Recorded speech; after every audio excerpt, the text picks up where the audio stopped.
જય હિન્દ વિદ્યાર્થી મિત્રો। હવે આજે આપણે વિજ્ઞાનમાં એક નવું પ્રકરણ શરૂ કરવાનું છે,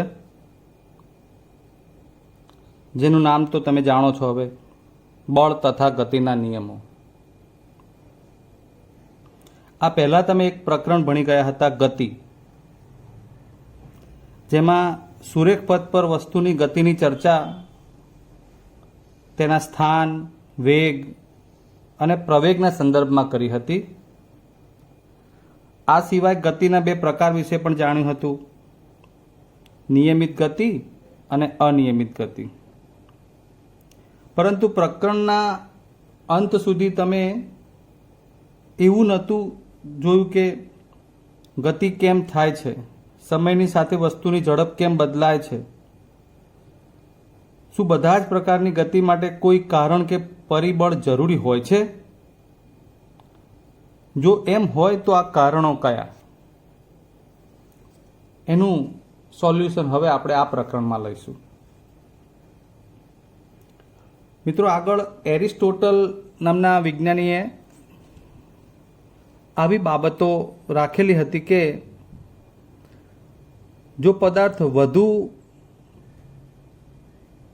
ભારે હોય તો તેની પડવાની ઝડપ વધુ હોય, અને બીજી માન્યતા એવી પણ હતી કે જમીન પરના કોઈ પદાર્થને ઠોકર મારીએ તો તે હંમેશ માટે ગતિમાં રહેતો નથી। પરંતુ આ માન્યતાઓ આગળ જતા ખોટી પડે છે। ગેલિલિયો ગેલિલી અને આઇઝેક ન્યૂટન, આ વૈજ્ઞાનિકોએ એમને પ્રાયોગિક રીતે અને એના સંદર્ભના વૈજ્ઞાનિક સિદ્ધાંતોને ધ્યાનમાં રાખી અને ખૂબ સરસ રીતે આ પ્રકરણમાં એની રજૂઆત કરીને સમજાવેલ છે।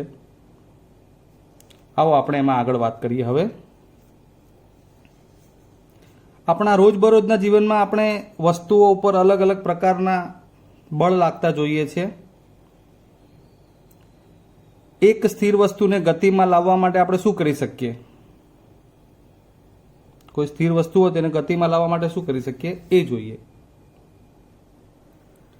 તો જુઓ મિત્રો, આપણે વસ્તુને ગતિમાં લાવવા માટે શું કરી શકીએ એની વાત કરતા હતા। તો આ જે લાકડાનો બ્લોક છે એને તમે જુઓ, અમે આ ખેંચ્યો એટલે ગતિમાં આવે એવું કહી શકાય। આમાંથી કોઈ વસ્તુ બહાર કાઢવી છે તો આપણે એને ખેંચી એટલે એની પર બળ લગાડી એમ કહી શકાય।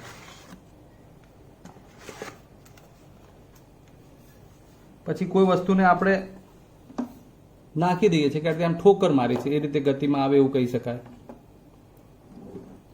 તો આ બધી અલગ અલગ જે રીત છે, એટલે કે ખેંચવી, ધકેલવી કે કોઈ આઘાત લગાડવો, આ બળનો ખ્યાલ એ વસ્તુને આ રીતે ખેંચવા, ધકેલવા કે ઠોકર લગાડવા પર આધારિત છે। આપણે બળના વિષયમાં વિચાર કરીએ કે તે છે શું, તો વાસ્તવમાં બળને કોઈએ જોયું છે કે ચકાસ્યું છે કે અનુભવ્યું છે એવું નથી। તેમ છતાં આપણે બળનો પ્રભાવ જોઈ શકીએ છીએ। મિત્રો, તમને કોઈ ધક્કો મારે તો તમે પડી જાઓ, એ બળનો પ્રભાવ જ છે, બરાબર છે? તો એ બાબતને આપણે હવે સમજવી છે। સૌથી પહેલા તો આપણે એવું જોઈએ કે બાહ્ય બળથી પદાર્થ પર બાહ્ય બળ લગાવીએ તો એની પર શું અસરો થાય। તો સૌથી પહેલા હું તમને આ બાબત માટે બે ત્રણ ઉદાહરણ બતાવીશ। આ દડો છે, તમે સમજો છો કે આ દડાને આમ દબાવીએ એટલે શું થશે? જુઓ, એનો આકાર બદલાઈ જાય। સ્પ્રિંગ છે, પહેલા જેવી હવે હતી નહીં, અર્થાત પદાર્થનો આકાર બદલાય। પ્રશ્ન શું છે કે પદાર્થ પર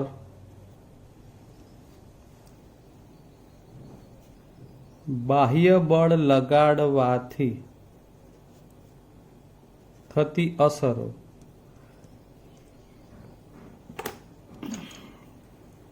સૌથી પહેલા જવાબ શું બન્યો કે પદાર્થનો આકાર બદલાય.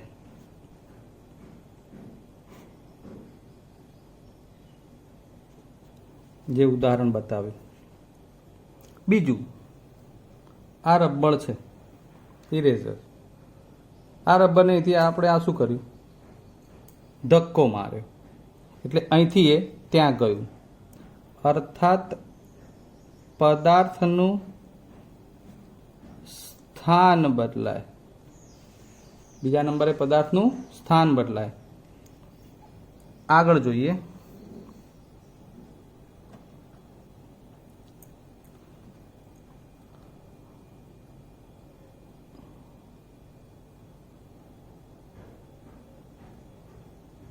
આ સ્થિર લખોટી છે, બરાબર છે. એને હું આ ગબડાવી દઉં. થયું શું કે સ્થિર સ્થિતિમાં રહેલો જે પદાર્થ છે આ લખોટી રૂપે એ ગતિમાન સ્થિતિમાં આવે છે. હવે એ જ લખોટી જે ગતિમાન સ્થિતિમાં હોય, દાખલા તરીકે અહીંથી આવતી હોય, એને અટકાવી દીધી. અત્યારે સ્થિર છે, એને ગતિમાં લઈ ગયા. હવે આ ગતિમાંથી આવતી હતી, એને અટકાવી દીધી. એટલે કે સ્થિર સ્થિતિમાં રહેલા પદાર્થને ગતિમાન સ્થિતિમાં લઈ શકાય અને ગતિમાન સ્થિતિમાં હોય પદાર્થ એને સ્થિર સ્થિતિમાં લાવી શકાય. અર્થાત પદાર્થની ગતિની અવસ્થા બદલાય છે. પદાર્થની ગતિની અવસ્થા બદલાય છે. ચોથું, તમે ક્રિકેટમાં બોલરને બોલિંગ કરતા જોયો હશે દડાની. જ્યારે બોલર દડાને ફેંકે અને જે વ્યક્તિ દડો ફેંકાયો હોય એને બેટ્સમેન રોકી શકે છે. એટલે એનો વેગ જે છે એ પહેલાં જેટલો માનો કે દડો ફેંક્યા વખતે હતો એમાં એ અટકી શકે, એટલે એનો વેગ અટકાવી શક્યા.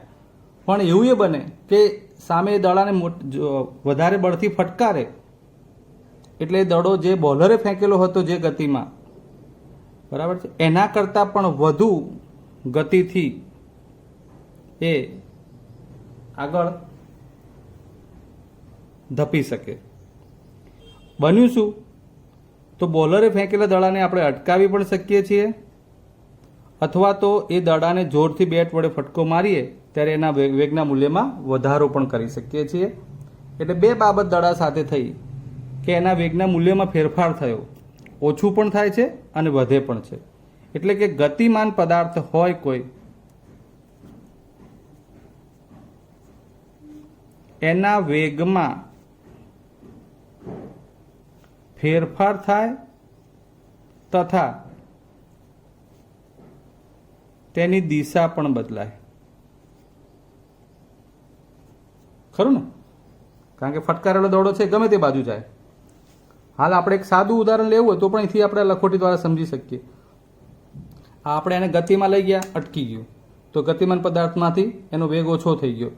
હજુ આ આવે છે એને હું વધારે વેગથી પાછું ફેંકું છું, એટલે એના કરતાં પણ જે પહેલાં આવે છે એના કરતાં, જેમ કે અહીં લખોટી આવે છે એના કરતાં પણ વધારે વેગથી પાછી ફેંકાય છે, એટલે કે એનો વેગ બદલાય. બરાબર છે. તો આટલા પરિબળો એની પર અસર કરે. એટલે પ્રશ્ન થાય કે પદાર્થ પર બાહ્ય બળ લગાડવાથી થતી અસરો ઉદાહરણ સહિત જણાવો. તો મેં તમને મુખ્ય 4 અસરો બતાવી છે કે પદાર્થનો આકાર બદલાય, પદાર્થનું સ્થાન બદલાય, પદાર્થની ગતિની અવસ્થા બદલાય, ગતિમાન પદાર્થના વેગમાં ફેરફાર થાય અને તેની દિશા પણ બદલાય. હવે આપણે એક બીજા બળની વાત કરવી છે, એ જોઈએ. ચાલો મિત્રો, હવે આપણે એક અલગ પ્રકારના બીજા એક બળ વિશે સમજવું છે. મેં આ એક ટેબલ ઉપર લાકડાનો બ્લોક આ રીતે મૂક્યો છે. સમક્ષિતિજ ટેબલ છે, એની પર આકૃતિમાં બતાવ્યા પ્રમાણે લાકડાનો બ્લોક મૂક્યો. બંને છેડે દોરી લગાવી છે. એક દિશા જમણી બાજુની જેમાં એક્સ અને ડાબી બાજુએ વાય. આ બંને છેડા થઈ ગયા. એક્સ દિશામાંનો જમણી બાજુનો છેડો, વાય દિશામાંનો ડાબી બાજુનો છેડો. હવે હું અહીં આ બ્લોકને જમણી દિશા તરફ ખેંચું તો સ્વાભાવિક છે, બરાબર. દોરીને એક્સ તરફ ખેંચીએ છીએ તો બ્લોક કઈ બાજુ જવાનો? જમણી બાજુ. અને એ જ દોરીને વાય તરફ ખેંચીએ તો બ્લોક ડાબી બાજુ જવાનો છે. ખ્યાલ આવે છે? એક્સ મતલબ કે જમણી બાજુ અને આ વાય મતલબ કે ડાબી બાજુ. બહુ સિમ્પલ છે. આ એક્સ બાજુ ખેંચાય છે એટલે જમણી બાજુ, વાય બાજુ.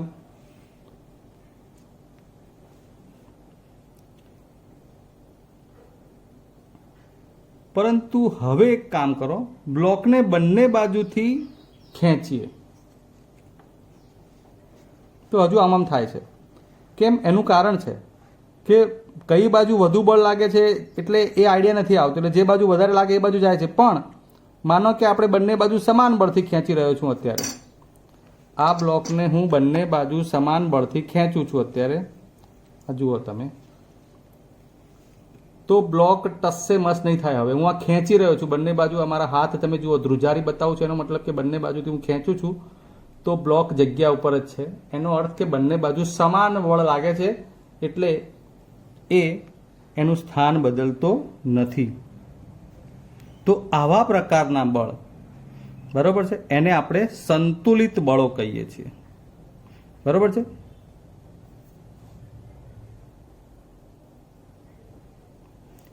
તે વસ્તુની સ્થિર કે ગતિમાન અવસ્થામાં ફેરફાર કરતા નથી. એટલે કે પદાર્થની સ્થિર કે ગતિમાન અવસ્થામાં ફેરફાર ન કરતા હોય તેવા બળોને સંતુલિત બળો કહી શકાય. હવે બીજું કે આમ વાય બાજુ ખસે છે કે એક્સ બાજુ ખસે છે, એનો મતલબ શું છે? કે એ બાજુ બળ વધારે લાગે છે. બરાબર છે. તો એ વખતે એ એક તરફ ખસે છે. એનો મતલબ કે ત્યાં લાગતું બળ એ સંતુલિત નથી. એટલે એ વખતે એ બળ જમણી બાજુ કે ડાબી બાજુએ બ્લોક જ્યારે ખસતો હોય, માત્ર ડાબી બાજુ કે માત્ર જમણી બાજુએ, ત્યારે એની પર લાગતું બળ એ અસંતુલિત બળ કહેવાય. કારણ એ વખતે એની અવસ્થામાં ફેરફાર થાય છે. એટલે આપણે મૂળ બાબત અહીં એવી સમજ્યા કે સંતુલિત બળ કે જે અવસ્થામાં ફેરફાર કરે, અસંતુલિત બળ કે એની અવસ્થામાં ફેરફાર કરે નહીં. આ સંતુલિત બળ ખાલી સમજવા માટે છે કે એની ગતિમાન અવસ્થામાં ફેરફાર થાય અને અસંતુલિત બળ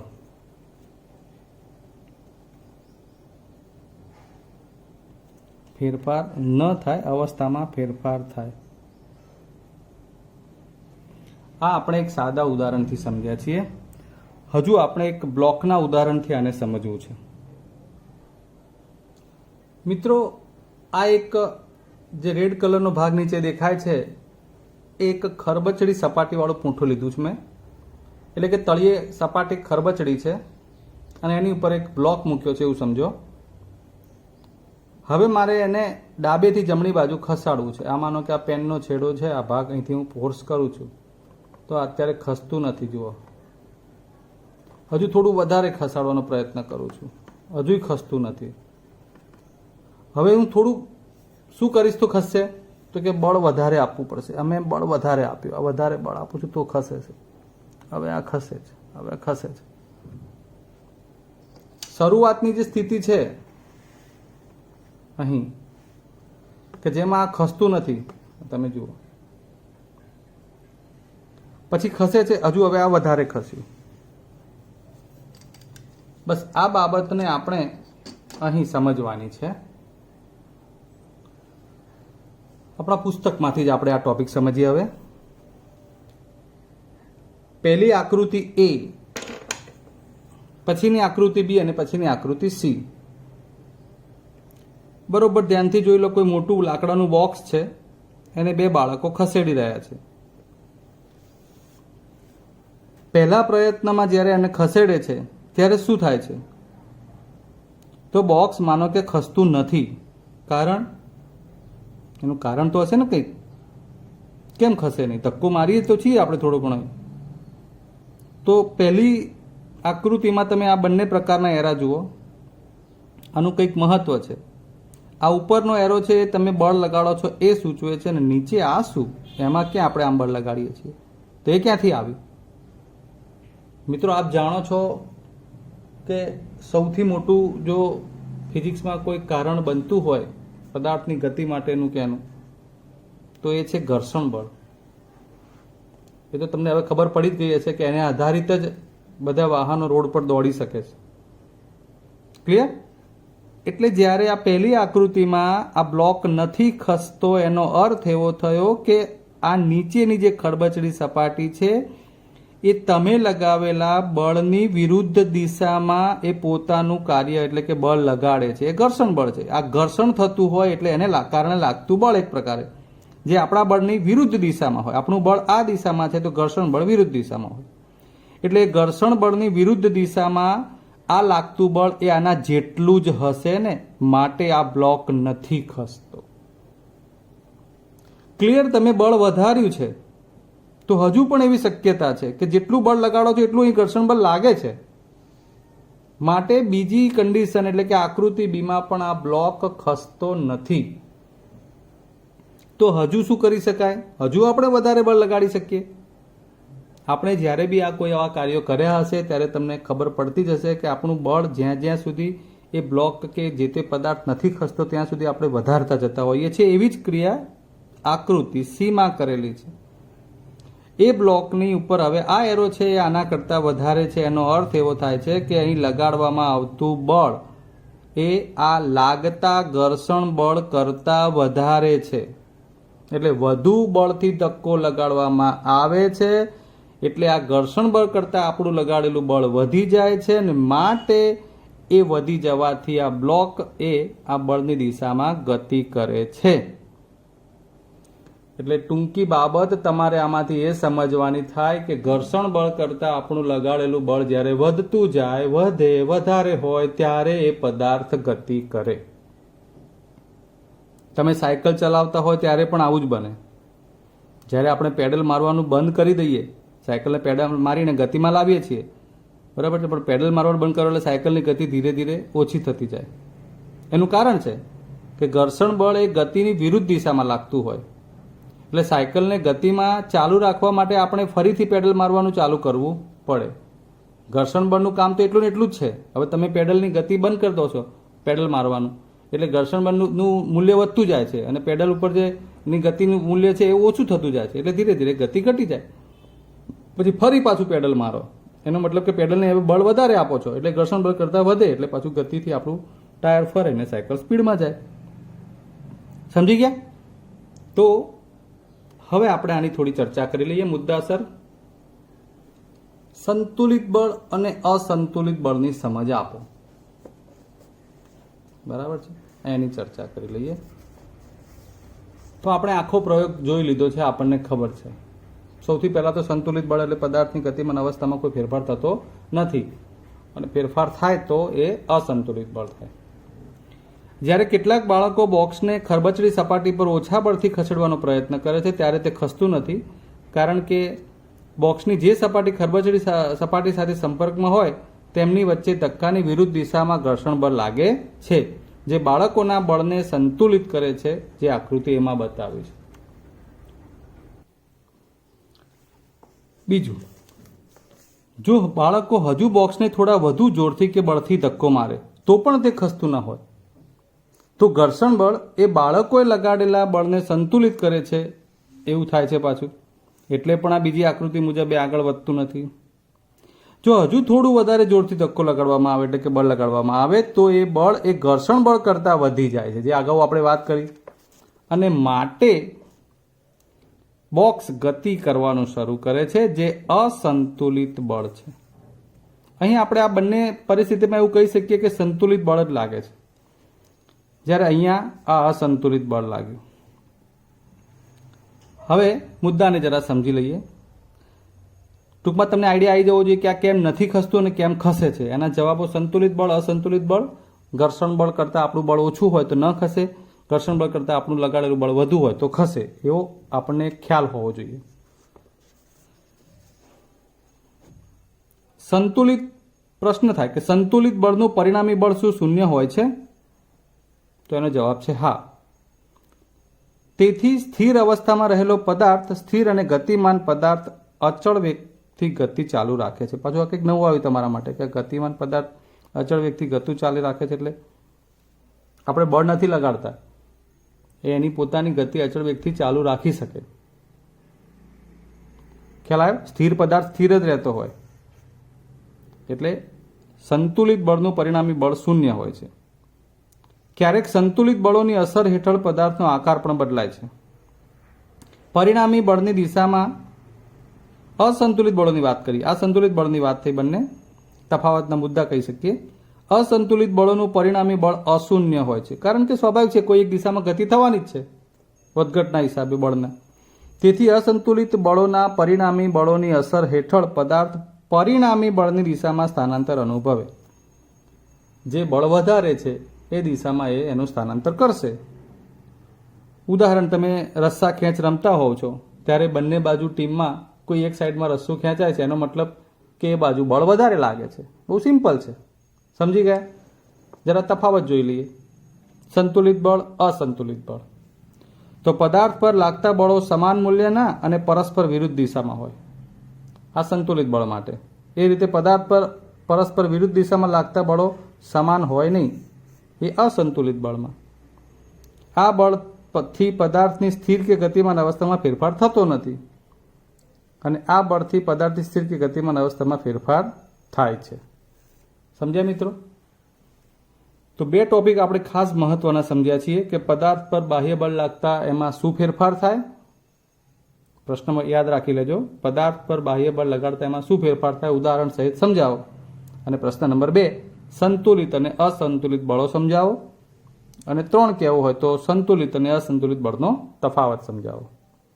ખૂબ સરસ પ્રકરણ છે. ફિઝિક્સનું પ્રેક્ટિકલ નોલેજ સાથે આપણે આ પ્રકરણ ભણીશું. આવતા લેક્ચરે ફરી મળીશું. ત્યાં સુધી રજા લઈએ. જય હિન્દ, જય ભારત.